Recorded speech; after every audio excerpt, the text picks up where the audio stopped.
মৰমৰ জোন, আশা কৰোঁ তুমি কুশলে আছা।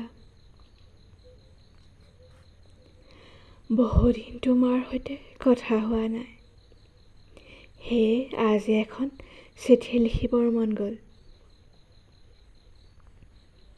পাৰ হৈ যোৱা সময়বোৰ বৰ ভাল লগা আছিল।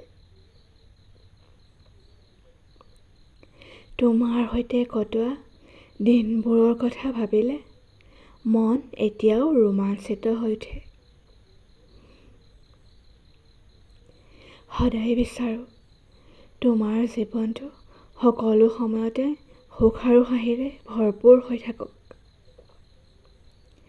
যদি কেতিয়াবা সময় পোৱা মোলৈ এখন চিঠিকে লিখিবা। তোমাৰ জীৱনৰ সফলতাৰ কাহিনী শুনিবলৈ মই আজীৱন বাট চাই থাকিম। তোমাৰ নতুন জীৱন আৰু আহিবলগীয়া সময়ৰ বাবে আগতীয়া শুভকামনা। আশা কৰোঁ জীৱন বাটৰ কোনোবা এটা গলিত কেতিয়াবা আমাৰ সাক্ষাৎ হ'ব।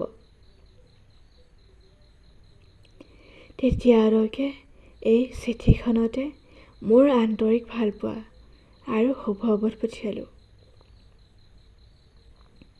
সদায় তোমাৰ বেলি।